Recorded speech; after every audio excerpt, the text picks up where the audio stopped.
and then go through both legs of the next stitch. Sigourney, Sigourney, how's your macaroni?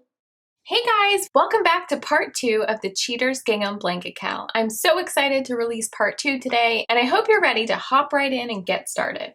And if you haven't yet heard of the cowl and you want to join in, click the link in the description box below to get all of the details. We would love for you to join us. For those of you who are ready for part 2, let's get started. So for today's tutorial, you are going to need colors A and B, and this will depend on the colors that you chose for your project. In my case, I'm using Color Made Easy's Kohl and Shade. You will also need an 8mm crochet hook, a tapestry needle with a large eye, and a pair of scissors. Today we're going to be learning how to crochet the second panel of this blanket. It's almost exactly like the first panel, except we're using different colors. But make sure you watch until the end because I have some really great tips on weaving in your ends for the half double crochet stitch so that your ends will never fall out. All right, let's get to it.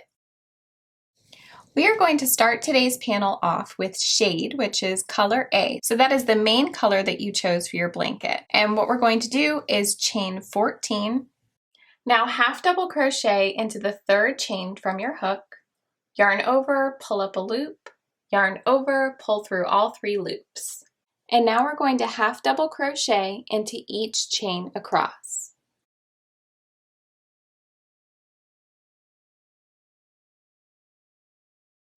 All right, now for row 2, we're going to chain 2 and turn your work. And just like we did for last week's panel, for rows 2 through 9, we're going to chain 2 and half double crochet into each stitch across. So I'm going to meet you at the end of row 9. All right, so now that we've reached the end of row 9, we're going to add on our new color, which is color B. And in my case, I'm using Kohl. So I'm going to add on my new yarn, chain 2, turn your work, and we're going to continue half double crocheting in each stitch across. Now we're just going to repeat this same pattern. So for the next 9 rows, that's rows 10 through 18, we're going to be half double crocheting in each stitch across using color B. So I'll meet you back at the end of row 18. So now that we've reached the end of row 18, we're going to switch back to the color A, chain 2, turn your work, and again repeating this same pattern here. And so what we're going to do from this point forward is just change our yarn color every 9 rows until we have 11 total squares. You should have started with the square using color A, and your 11th square should also be with color A. So I will meet you at the very last row of this panel. All right, and now we're at the last row of the second panel. So just tie off your work by cutting your yarn and pulling that strand all the way through.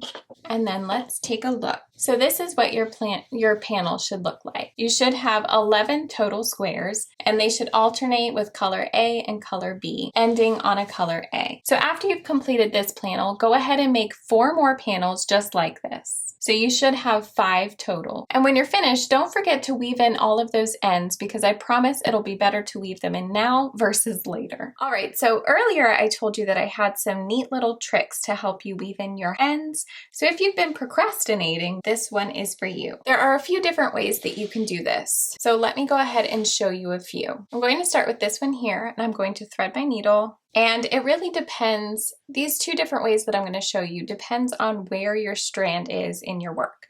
So this is where I tied off my yarn for this square, and I like to weave them in like this. I'm going to go through the bottom stitch here, pull my yarn through, and I'm going to grab that back loop from the stitch below and then go through both legs of the next stitch. Now again, grab that back loop and go through the legs of the next stitch. And just keep doing that. And if you want to make sure that your ends are extra secure, you can do this a couple times, and then you can switch directions by going down this way and then back in this direction. So go through that one leg there, and then you can go through the back loop of the stitch below and then through these legs. And then the same thing. So now we'll just go ahead and cut our yarn. Now the next way you can do this is if your strand is in the middle of a row, thread your yarn. If you can see these 2 loops here, this is where we'll be weaving in our end. So we're going to come up around and go through those 2 loops there. just like that. And then we're going to come back up to the top and go back down.